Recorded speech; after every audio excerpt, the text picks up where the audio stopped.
Hello, children. How are you?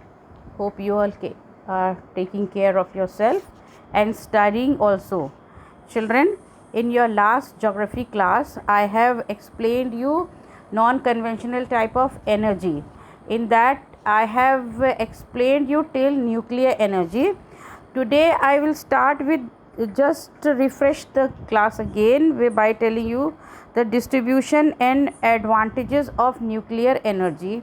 After that, only one part will be left, that is biogas. Now children, I have explained you well about nuclear energy, and I hope that you have understood also, and after the class, after your video, you have also read the lesson. Now children, distribution about nuclear power. Nuclear power is the fourth largest source of electricity in India, children, after thermal and hydroelectricity and renewable source of electricity. India has 21 nuclear reactors in operation in 7 nuclear power plants, having an installed capacity of 5,780 megawatts and producing a total of 30 lakhs 2,092.91 megawatt of electricity. Then uranium and thorium, which are available in Jharkhand and the Aravalli range of Rajasthan, and are used for generating atomic or nuclear power.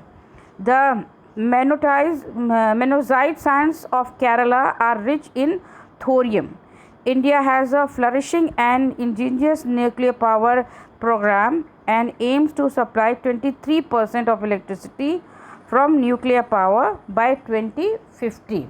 So, lot of production is being made by nuclear power. Now, children, there are a lot of advantages of nuclear power.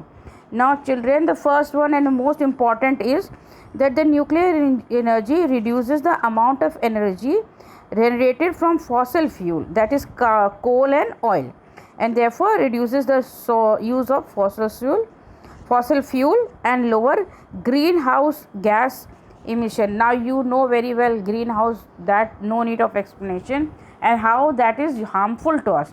So it reduces the cause of that harmful gases from our earth or atmosphere. It serves on raw material, but also in transport, handling and extraction of nuclear fuel. The cost of nuclear fuel overall, uranium is 20% of the cost of energy generation. Only 20% is the cost. The production of electric energy is continuous. Our nuclear power plant generates electricity for almost 90% of annual time. It reduces the price velocity of other fuels such as petrol. You all know very well that petrol is so costly. So by using this power, we can save the money because it is less in cost. Now children, here we have completed the section of nuclear energy. Now the next one, children, is the last one in your book, which is given on page number 163, and that is biogas. Now children, biomass is also there, but we will straight away go to biogas because not much is given about it.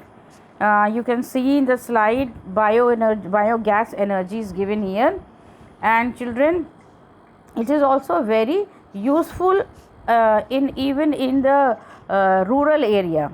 Now biogas is composed of methane, carbon dioxide, hydrogen and hydrogen sulfide.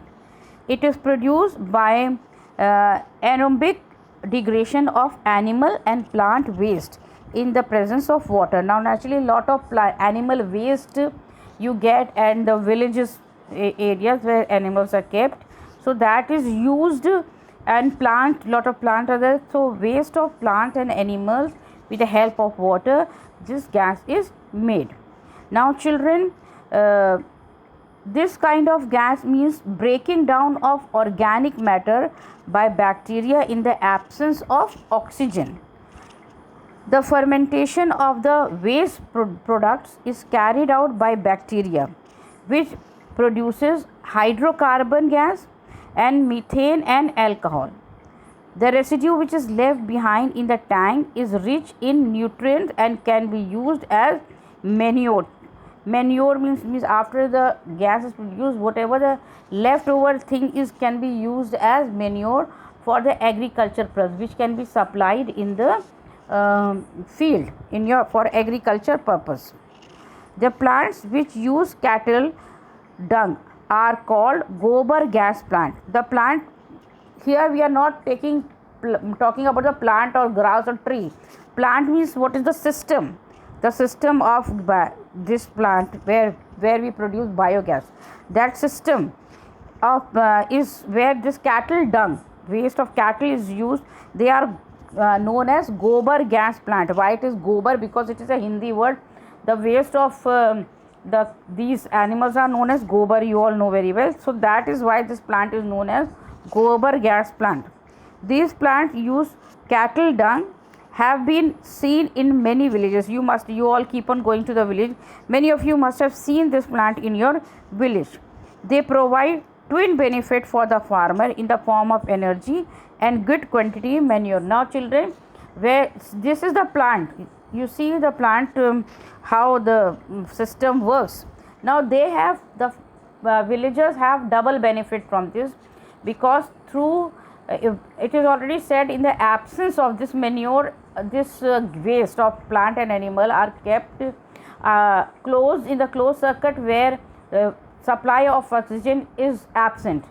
So gas is produced, and that gas through pipeline is reached to each in the house, in the kitchen, where it is used as a fuel to burn gas, and the remaining waste which is kept there, which is already lying in the tank of the gobar gas plant, that can be used as a manure. It is very rich and good for plant. So there are two benefits of this. So children, the gas is used for cooking, lighting and pumping water from well. So the power which is generated by biogas, it is used for cooking at home, then lighting with electricity supplies, and even it provide power for pumping water from the well. The generation of biogas. Now children, this is a system which is shown in your slide, in the slide that you see, and how it works. The digester tank is placed underground. The tank is placed underground. The digester tank receives the dung water mixture. Dung means what is the waste, that and mixture with mixed with water through children through inlet pipe, which goes inside the plant or tank, while the other side discharges the spent slurry through outlet pump, and one pipe is there which goes out. In the digester tank there is a gas outlet which is controlled by a pipe. Now water recycle and resources recovery program, that is WRRSE, are now being used for the organic plant waste and night soil. This help in improving the sanitary condition in our cities and villages. They work for the better they provide a better sanitation in the city and even the village area. The plant generate enriched organic manure useful for supplementary chemical fertilizer. Children, now children, there are a lot of advantages of biogas. Biogas is very cheap, it is non-polluting and very clean. Clean, that means it is clean, it does not give any gas that pollutes the atmosphere. There is direct supply of gas from the plant, therefore there is no storage problem. And the sludge waste, whatever remaining is there after the gas is produced, that is very good and contain bacterial biomass. It is very good for, as it can be used as manure. And the Ministry of Non-Conventional Energy Sources, that is MNES, has promoting the biogas program in India. It has set up a number of biogas plants across the country. So children, you must be very familiar with biogas plant because you all keep on going to the village. You must have seen that. So children, here we come to the end of this lesson. I hope till now whatever I have already done in the previous class you have read. Now please read the chapter and try to find answer of all the question which is given at the end of the lesson. One more thing, and we will discuss. First you find out the answer. In the next geography class we will discuss the question answer. Then you can do the attempt the question in your copy. write it neatly. And children, next Zoom class I will ask you the question, and if you have any problem, please ask me so that I can tell you the answers, or any doubt is there, then I can clear your doubt. Later on we will do the map work also, children. So children, we come to the end of the class. Take care of yourself. Have a good day.